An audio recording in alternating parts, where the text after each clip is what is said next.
Any other? Yes.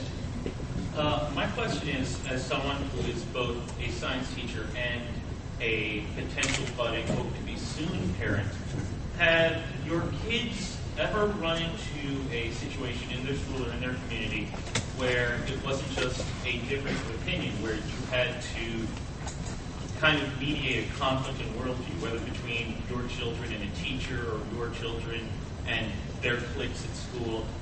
Have you ever had to figure out, how am I going to deal with society when society is telling my kids that they're wrong and my kids are kids and feel really self-conscious? On the day that the final video for the Foundational Falsehoods came out, that was on the topic of theory and what the word theory means. On that day, my son's science teacher told him that evolution was just a theory. He didn't know I was doing the video. He then argued that there were no such things as beneficial mutations. And he had a textbook required by the class as core curriculum listing beneficial mutations. He was ignoring the lesson plan to argue a lie that the book itself refutes. And all he had to do to know better was to open his own book. Okay? We're not talking about people with an interest in honest science. The facts don't matter. And on some occasions, you will get people who admit this, and I've seen it happen time and again, where people will say, we all get emails of urban legends and whatnot, people talking about this and that and the other, and then eventually you get these emails where something is so wrong that you have to address it. A friend of mine did. She sent back all of this data. This is what actually happened. This is what all the actual facts were. It doesn't matter what the topic was, but she proved the point solidly and conclusively, and she did so politely. She's talking to a friend. She sends the email back. The friend responds vehemently, angrily, that these may be what the facts are, but I prefer to believe this. That's what you're up against.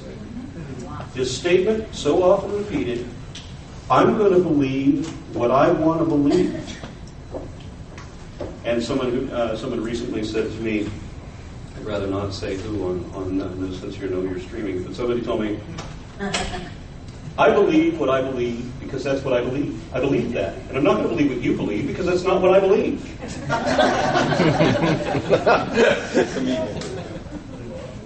How do you argue with logic like that? Anyone else? Yeah, in our Western society, since the advent of agriculture, he doesn't need a mic. He booms. The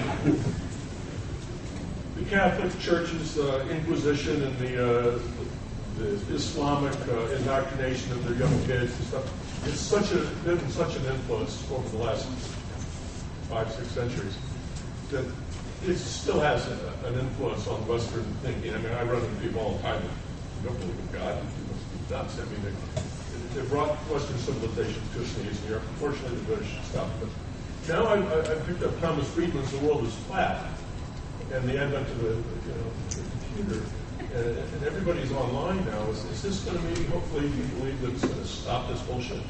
Spread the knowledge, or are people going to get the wrong knowledge? All right, there's 2 points to remember here. First of all, the data is immediately accessible. Okay, and as I described, I was on a learning curve. I was finding out everything. One of the things I found out is you can't trust everything you read, but you want that, don't you? Mm-hmm. You want to know that you can't trust everything. And you want to be able to have an immediate comparison to what everybody is asserting as absolute truth, especially when everybody's absolute truth is different. And is God, like somebody asked me the other day about why Christians become atheists, or I asked him, and he said that the reason that people become atheists is because Christians don't follow the Ten Commandments. They don't follow the Word of God. And I said, let me make sure I understand this. You're saying that people believe that there is no God because they believe the Bible is the Word of God. Is that really what you're telling me? But when we're talking about like the Ten Commandments, okay, your perspective is that we have to follow these sets of rules or else we're going to go to hell. Of course, this book doesn't say that. This one says that if you have any other gods before me, well, this is the command. Have any other gods before me, you're going to hell. Then you have Jesus saying, the only way to get to God is through me. Is there not a contradiction there? A Jew or a Muslim would say there is.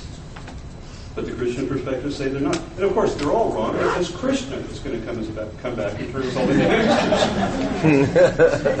And then maybe we can just make up another religion where we can stress an absolute truth that's unfounded and unsubstantiated by anything. Have you been touched by his noodly appendage? That's a wonderful analogy. Yes, I think that the internet is going to be the bane of religion to a large degree, and not just because information is out there, but also because misinformation is out there, and because of that, you have to think critically. The internet's not going to be taken over by a bunch of PCS? Okay, well, thank you. This has been exciting.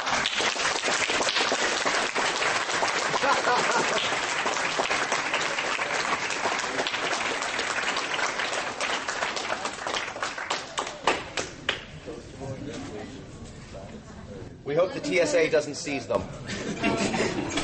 I understand you had quite an adventure even getting here. Who would think that you'd be snowed in Texas? I want to add something about that. When I made the video announcing that I was going I can't hear you. Micro. When I made the video announcing that I would be participating in this, I wanted to create a segue so that I could show Florida in its best light. And of course, that's summer. Contrasting to the winter that I was experiencing in Dallas. Of course, I got 100 responses from people in Iceland, Norway, Sweden, Denmark, Canada, and Russia, all telling me what a wuss I am. So I would have been justified if my plane had been snowed in both Dallas and Georgia. Yeah. And I almost was. They told many other people that you're going to be spending the night in Georgia, and you'll be leaving tomorrow sometime. Well, we're glad you made it, and I hope you do feel a little bit of the South Florida warmth. I'm going to after this is over. Yes. Okay. But right now we have our reception going on, and again, I invite you all to join us. It's just, again, at the other end of this building, there'll be people there to